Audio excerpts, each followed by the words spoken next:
Hare Krishna. Recording in progress. ओम नमो भगवते वासुदेवाय। ओम नमो भगवते वासुदेवाय। ओम नमो भगवते वासुदेवाय। हरे कृष्ण। आप सभी भागवत प्रेमी वैष्णवों का बहुत बहुत हार्दिक अभिनंदन, स्वागत। भागवतम में रुचि उत्पन्न अगर हो रही है तो समझना जीवन के लक्ष्य के करीब जा रहे हैं। भागवतम में आनंद उत्पन्न होने लगा है तो समझ लेना जीने का एक पर्पस, जो कि रियल पर्पस है, वो मिल गया है। भागवतम महान भक्तों की, महान आचार्यों की गाथा ही नहीं, भगवान की उनके ऊपर कृपा की भी कथा है। कैसे विभिन्न विभिन्न परिस्थितियों से भक्तों ने अपने आप को भगवान की तरफ मोड़ा है।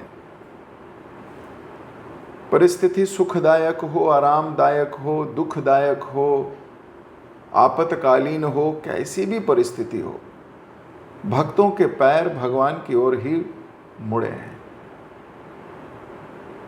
सुख में भी भागते हैं, दुख में भी भागते हैं, और जब न सुख है न दुख तो भी भागते हैं। जिस प्रकार एक नौका, जिस प्रकार एक जहाज, जिस प्रकार एक एरोप्लेन, उसका लक्ष्य निर्धारित है, यहां से चलना है, वहीं लैंड होना है, वहीं जाना है। अब तूफान आए, हवा आए, आंधी आए, कुछ भी आए, ये अपने लक्ष्य की तरफ बढ़ता रहता है। हवाएं उल्टी हों, हवाएं सीधी हों, बारिश हो रही हो, ओले पड़ रहे हों, समुद्र में तूफान आया हो, ये चलता रहता है। ऐसी जिंदगी भी है। भागवतम को स्वीकार कर कर भक्त बढ़ता रहता है। पिछली क्लास में हमने पढ़ा कि किस प्रकार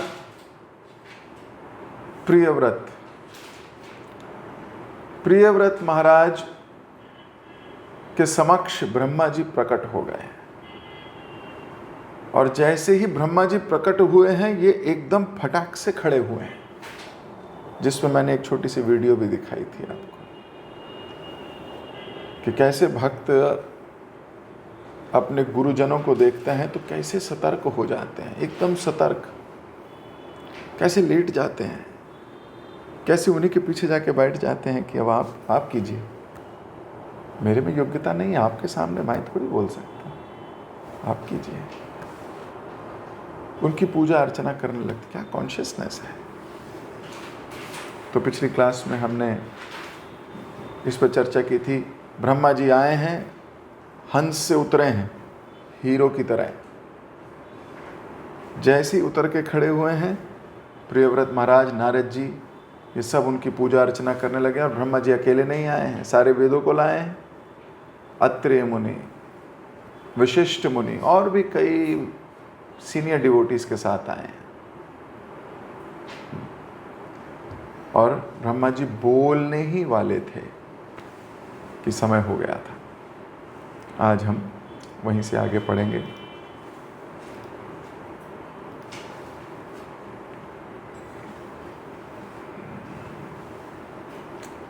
इस ब्रह्मांड के परम पुरुष भगवान ब्रह्मा ने कहा, हे प्रियव्रत, मैं जो कुछ कहूं उसे ध्यान से सुनना। परमेश्वर से ईर्ष्या ना करो, क्योंकि वे हमारे प्रयोगात्मक परिमापों से परे हैं। हम सबों को, जिसमें शिव जी, तुम्हारे पिता तथा महर्षि नारद भी सम्मिलित हैं, परमेश्वर की आज्ञा का पालन हमें करना ही पड़ता है। हम उनकी आज्ञा का उल्लंघन नहीं कर सकते। तात्पर्य में प्रभुपाद जी लिख रहे हैं, जगत गुरु श्रील प्रभुपाद की जय। 12 भक्त महाजनों में से 4 स्वयं ब्रह्मा, उनके पुत्र नारद, स्वयंभुव मनु तथा शिव जी प्रियव्रत के सम्मुख वहीं उपस्थित हैं। सोचो 12 महाजन में से 4 तो वहीं खड़े हैं, लॉटरी लग गई। एक भी खड़ा हो जाए तो समझ लीजिए क्या जिंदगी बन गई। लेकिन उनमें से 4 खड़े हैं। उनके साथ अनेक अधिकृत साधुजन भी थे। तो 4 तो टॉप मोस्ट डिवोटीज हैं ही, पर साथ में और भी बहुत भक्त हैं। ब्रह्मा जी प्रियव्रत को सर्वप्रथम यह बताना चाहते थे कि यद्यपि ये सभी महापुरुष अधिकारी लोग हैं, ऑथोराइज्ड हैं, अथॉरिटीज हैं, किंतु वे इस श्लोक में वर्णित देव अर्थात सदैव कर्तिमय भगवान की आज्ञा का उल्लंघन नहीं कर सकते। भक्त कभी भगवान की आज्ञा का उल्लंघन कर ही नहीं सकता, और अगर करता है तो फिर भक्त कैसा? क्या उस व्यक्ति को भक्त कहोगे जो आज्ञा नहीं माने? कैसे कह दोगे? भक्त का तो अर्थ ही यही है, सर्वदा सर्वत्र।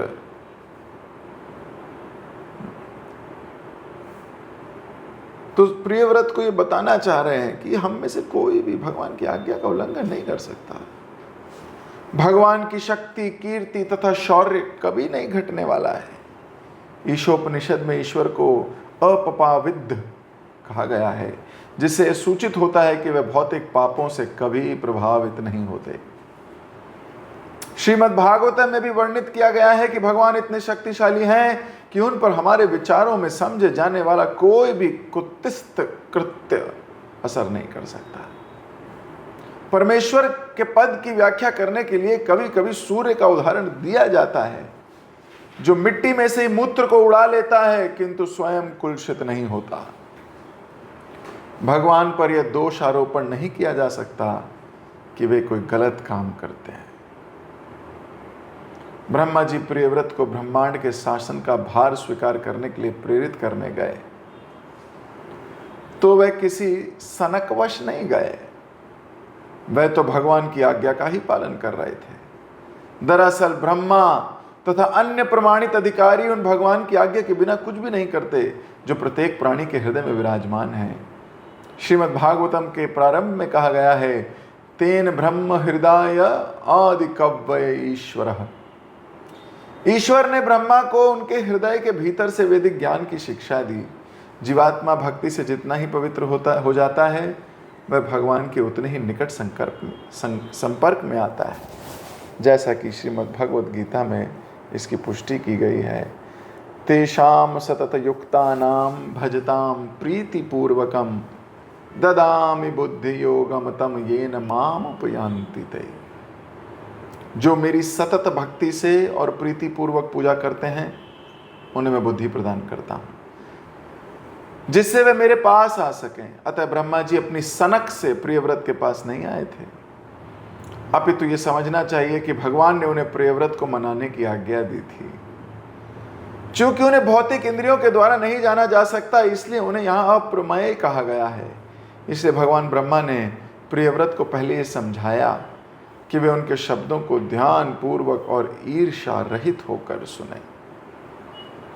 यहाँ पर यह संकेत दिया गया है कि अन्य कुछ कार्य करने चाहते हुए भी मनुष्य को कुछ विशिष्ट कार्य क्यों करने पड़ते हैं।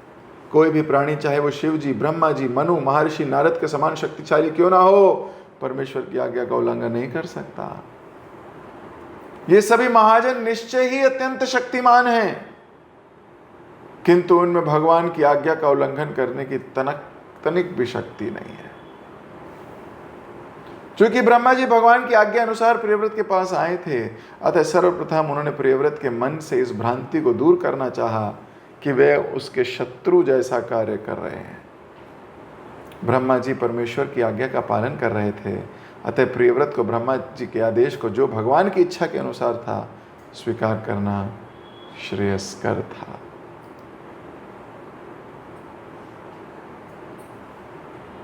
तो अभी ब्रह्मा जी ने शुरुआत ही ऐसे की है कि ईर्ष्या मत करो। ओपनिंग स्टेटमेंट ही यही है। तो प्रियव्रत कह सकते हैं, आपको मैं ईर्ष्या करता हुआ दिखता हूं क्या? आपको लग रहा है मैं ईर्ष्या कर रहा हूं? मैं भक्ति कर रहा हूं भगवान की। गंधमादन पर्वत पर बैठकर हरे कृष्ण कृष्ण कृष्ण हरे हरे, हरे राम राम राम हरे हरे, भगवान का नाम जप रहा हूं। सब काम छोड़ छाड़ कर मैंने भगवान का नाम ले रहा हूं। क्या ब्रह्मा जी आपको लगता है ये ईर्ष्या से कर रहा हूं?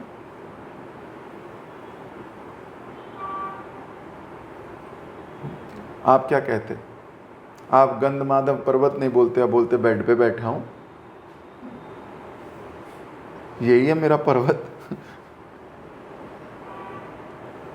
लेकिन जप ही तो कर रहा हूं, भगवान का नाम ले रहा हूं। ये मुझे कहां फंसाया जा रहा है विवाह के चक्कर में? ये कहां फंसा रहे हो मेरे को? देखो, भगवान ने कईयों को आज्ञा दी विवाह नहीं करना, और कईयों को आज्ञा दी विवाह करना। तो कंफ्यूज नहीं होना चाहिए।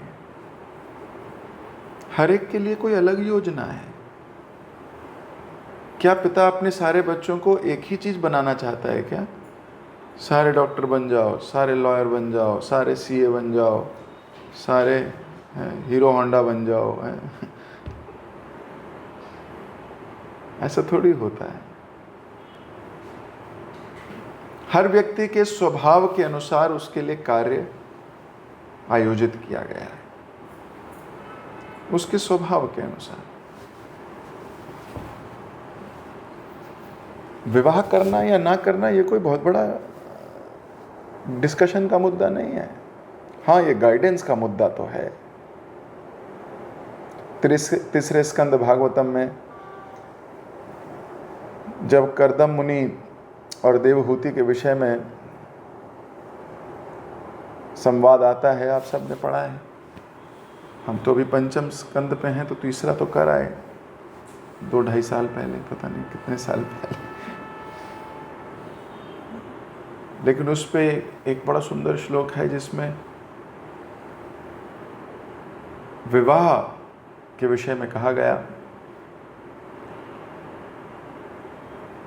तो व्यक्ति को विवाह करना चाहिए या नहीं करना चाहिए, ये इंपॉर्टेंट क्वेश्चन नहीं है। व्यक्ति को गाइडेंस लेनी चाहिए, ये इंपॉर्टेंट क्वेश्चन है। तत्व ये है।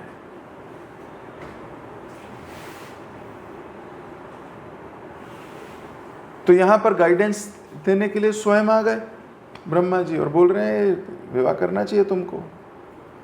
वो कह रहे मुझे नहीं करना, मेरे को जप करना है। ब्रह्मा जी कह रहे नहीं, आपको जप नहीं करना, जप तो करना ही है। लेकिन ये किसने कहा कि विवाह करने के बाद भक्ति नहीं हो सकती? ये किसने कहा? तो ब्रह्मा जी यहां प्रियव्रत को समझा रहे हैं, अपने अपने ऊपर मत लेना। यूं तो मैं कहता हूं शास्त्र अपने ऊपर ही लेना, लेकिन इस श्लोक में ये अलग अलग बातें कही गई हैं ना। ये प्रियव्रत के स्वभाव के अनुसार, प्लस भगवान को किस सेवा की आवश्यकता है उसके अनुसार। जीव भगवान का इंस्ट्रूमेंट है, वो भगवान का इंस्ट्रूमेंट है। भगवान उसे वाइट कागज पे लिखना चाहें तो वाइट कागज पे लिखवाएं, पेन की तरह। काले पे लिखना है काले पे लिखे, किस पे लिखना है उनकी इच्छा। हम तो पेन है, उनके इंस्ट्रूमेंट है। तो यहां पर सर्वप्रथम उन्होंने प्रियव्रत के मन से इस भ्रांति को दूर किया कि मैं आपका शत्रु नहीं हूं, क्योंकि बात उल्टी कर रहे हैं। प्रियव्रत का मन नहीं है, लेकिन ब्रह्मा जी कह रहे नहीं तुझे विवाह करना है, तो शत्रु वाली बात हो गई ना उल्टी। तो जब किसी का कोई मन हो रहा हो और गुरु उनको कुछ और बताता है तो वो शत्रु ही जैसा ही लगता है, अगर कॉन्शियसनेस ठीक नहीं है तो। और अगर कॉन्शियसनेस ठीक है तो क्या कहता है वो? तोमार सेवाय दुख यदि हो,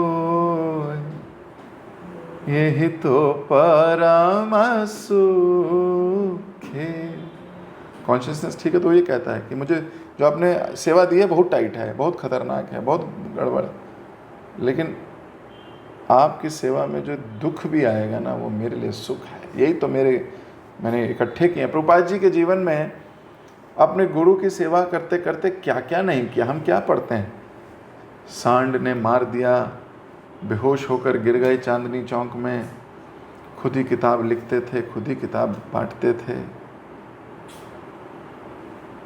एक कार्गो शिप पे अमेरिका चले गए, कितने दिन का सफ़र करके गए, 2-2 3-3 हार्ट अटैक हुए,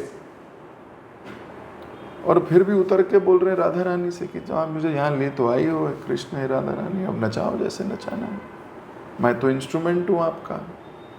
ना मुझे इनकी भाषा आती, अंग्रेजी प्रभुपाद जी को आती थी पर वो एक्सेंट अलग है,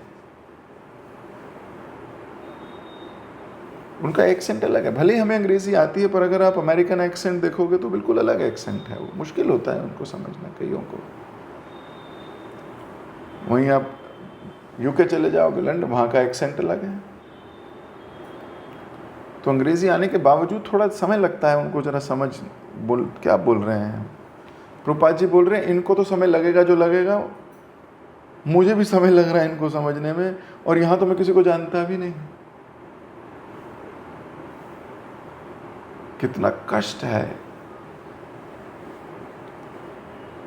40 रुपए लेके गए बस अमेरिका जैसी जगह में 40 रुपए लेके जा सकते हो।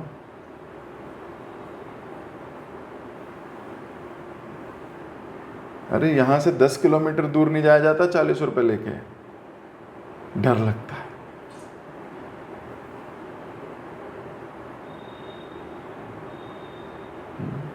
बहुत मुश्किल है।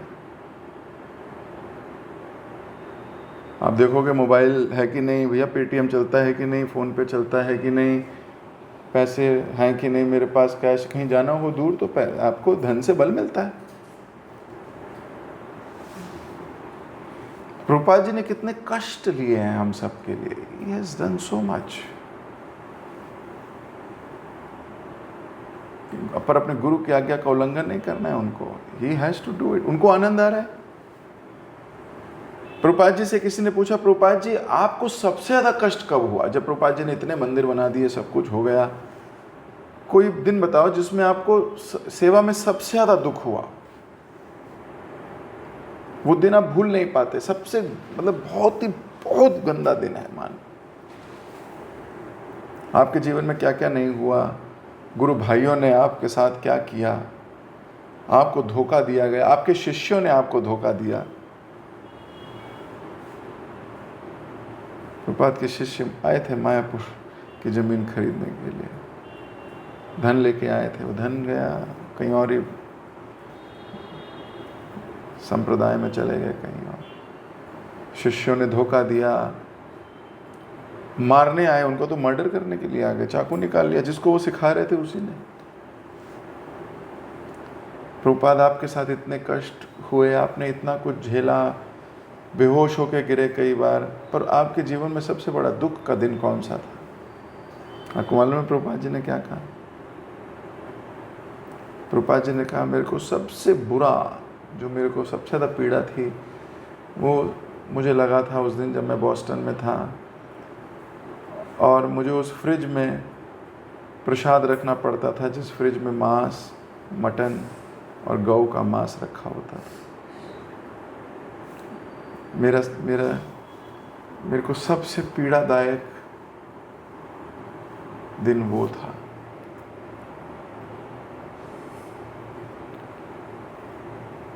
सोचो सेवा में इनको प्रॉब्लम्स आ रही हैं, लीग ऑफ नेशन बनाया, फ्लॉप हो गया झांसी में। इस्कॉन से पहले प्रभुपाद जी ने लीग ऑफ डिवोटीज बनाई थी झांसी में, एक कांग्रेगेशन, वो पूरी तबाह हो, खत्म। प्रभुपाद कह रहे हैं वो मेरे लिए बेकार नहीं था वो दिन। किसी भक्त ने उनको गाली दे दी, किसी भक्त ने उनको मारना चाहा, गुरु भाइयों ने, भक्तों ने उनको कष्ट दिया, प्रभुपाद जी को वो भी कष्ट नहीं लग रहा है। अपने शिष्यों ने धोखा दिया, प्रभुपाद जी को वो भी सबसे बुरा दिन नहीं लग रहा है। प्रभुपाद जी को सबसे बुरा दिन क्या लग रहा है? कि वो फ्रिज में जब मैंने मांस के साथ प्रसाद खाता था ना, प्रसाद वहीं रखना पड़ता था मुझे, उस दिन वो मुझे बहुत बुरा लगता था। आप कॉन्शियसनेस देखो, क्यों सेवा में जितने दुख आते हैं ना वही सुख है।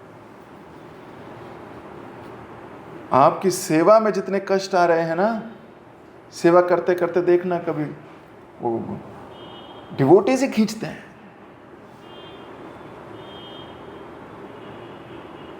तो मन कहता है बाहर के लोग करें तो करें, डिवोटीज भी प्रभु जी। हाँ, लेकिन वो दुख नहीं है। प्रभुपाद जी एक जगह लिखते हैं, if you are facing challenges in your life, if you are facing challenges in your devotional service, if you are facing challenges in your seva, that means your seva is bona fide. इसका मतलब वो पारंपरिक है। जय जगत गुरु श्रील प्रभुपाद की जय।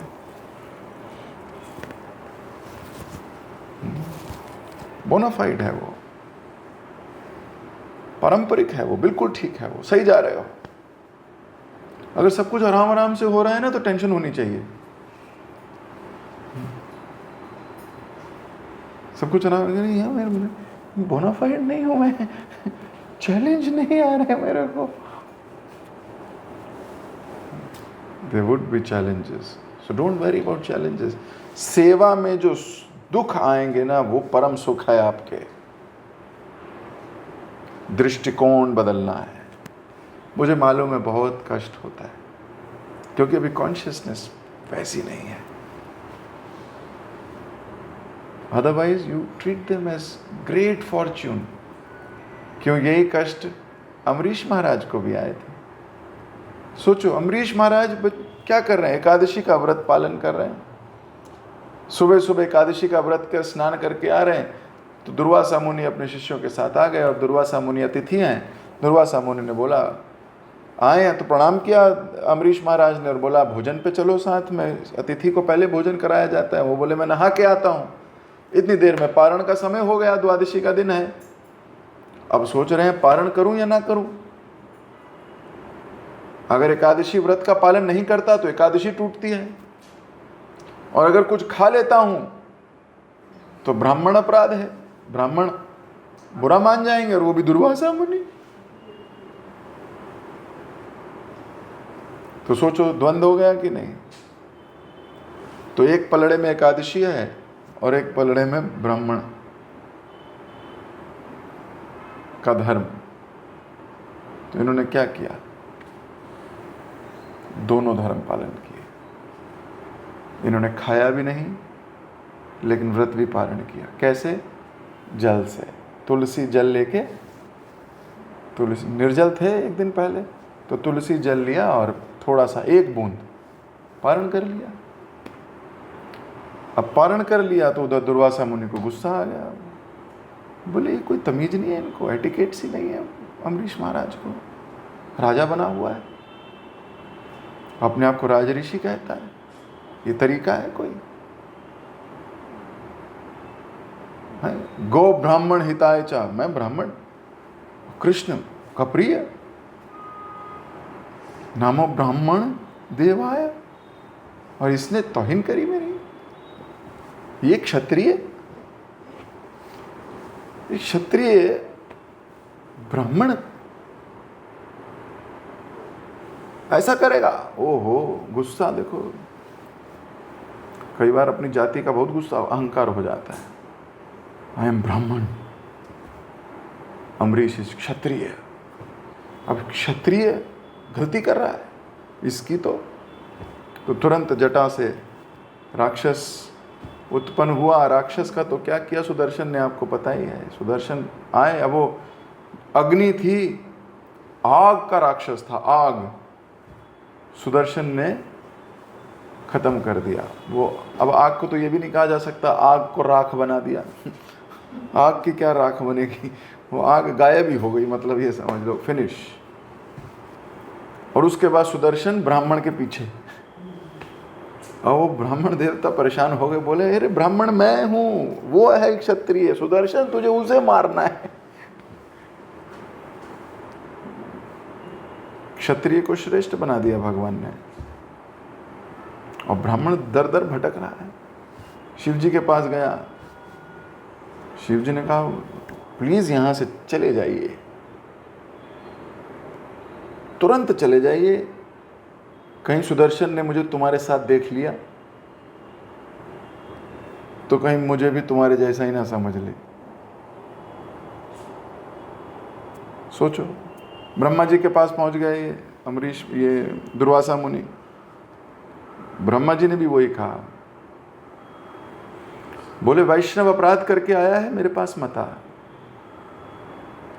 कई बार लोग ना वैष्णव अपराधी को ऐसे संग दे देते हैं, आ जाओ, मैं तुम्हारा करुणा, मेरे में बहुत करुणा है, मैं सारे वैष्णव अपराधियों को स्थान दे सकता हूँ। हमारे शिव जी ब्रह्मा जी नहीं देते, आप उनसे बड़े हो सकते हो।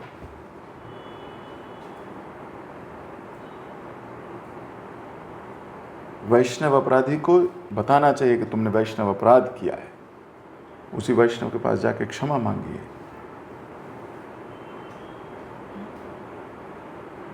नो प्रॉब्लम, वैष्णव अपराध की कोई बात नहीं, इट्स ओके, ऐसा नहीं होना चाहिए।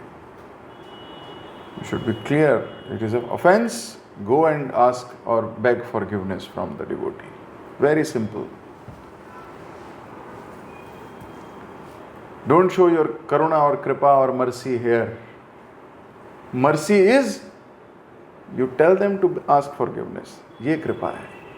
तो शिव जी ने और ब्रह्मा जी ने बहुत कृपा करी, दोनों ने कृपा करी दुर्वासा मुनि पे। क्या करके? भगा के उसको। फिर ये विष्णु भगवान के पास पहुंच गए, विष्णु भगवान के पास प्रणाम कर रहे हैं, और विष्णु भगवान और इनके बीच में बड़ी सुंदर वार्तालाप है। मैं आज नहीं कहूँगा, समय बहुत होगा, आएंगे जब उस वृत्तांत पे बहुत डिटेल चर्चा करेंगे। तर्क वितर्क हो रहा है। दुर्वासा कह रहे हैं नमो ब्राह्मण देवाय गो ब्राह्मण हिताय चा, मैं ब्राह्मण हूं। भगवान कह रहे हैं गेट असाइड।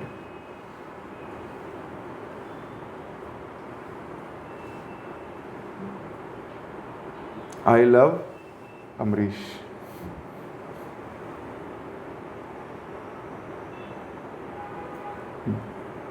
माफी मांगी भगवान से, अच्छा क्षमा कर दो। भगवान ने कहा वैष्णव अपराधी,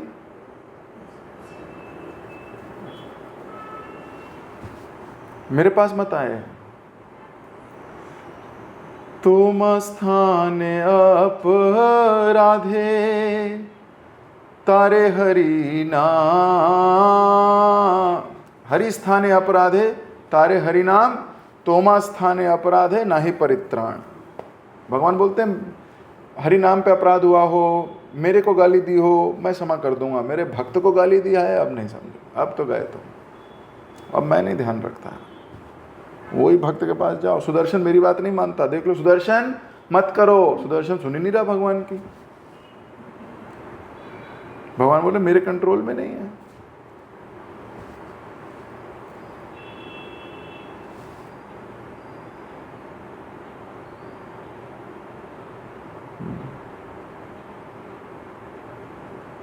मैं भक्त को ना सताइए, भक्त देगा रो। और भक्त के मुखिया देखें तब तेरा क्या हो। जब भक्त के मुखिया हैं, तो दुखिया को ना सताइए, दुखिया देगा रो। और दुखिया के जब मुखिया देखे तब तेरा क्या हो। इसलिए वैष्णव अपराध से दूर रहना चाहिए।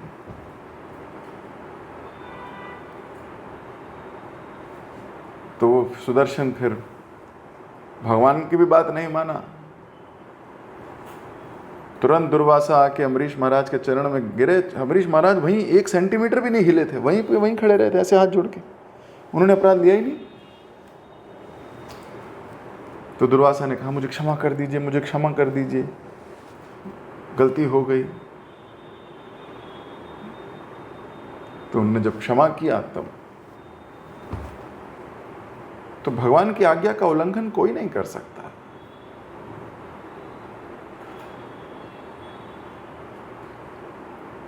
तो भ्रांति दूर की कि शत्रु नहीं हूं मैं। ब्रह्मा जी कह रहे मैं शत्रु नहीं हूं, मैं जो बोल रहा हूं वो कृष्ण की ही बात करने आया हूं।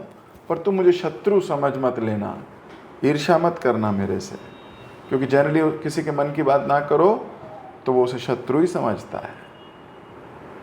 किसी भक्त का कोई मन है कुछ करने का, और अगर मान लो गुरुजन उसको मना करें ऐसा नहीं करना चाहिए, तो उसको लगता है मुझे रोक क्यों रहे हैं, मेरे को करना चाहिए ना, मेरे को क्यों रोका जा रहा है यार, मेरे को मेरा मन है, मुझे पता है ना मैं ठीक कर रहा हूं, मैं कुछ छोटा बच्चा हूं दूध पीता,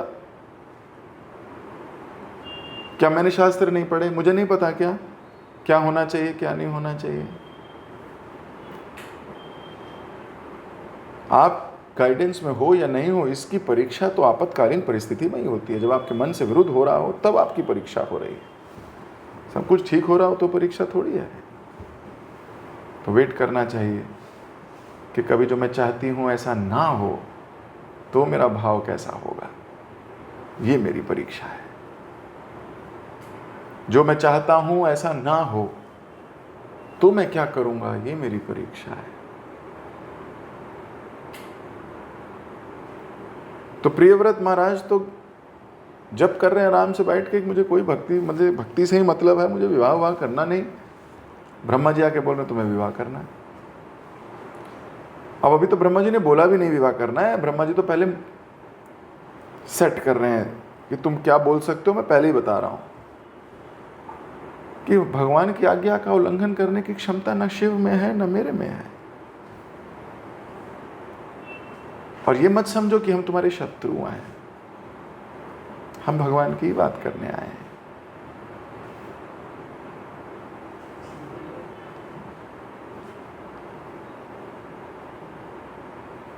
तो प्रियव्रत को ब्रह्मा जी के आदेश जो मिलने वाला है वो एक्चुअली ब्रह्मा जी का आदेश नहीं है, भगवान का ही आदेश है।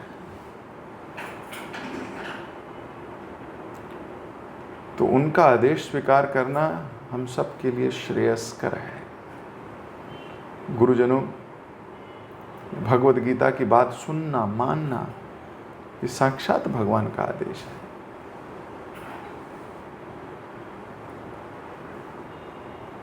तो हमारी भी ये कॉन्शियसनेस हो कि हमें सेवा से नहीं आज्ञा से आसक्ति हो, सेवा में नहीं आज्ञा पे हमारा अट्रैक्शन हो।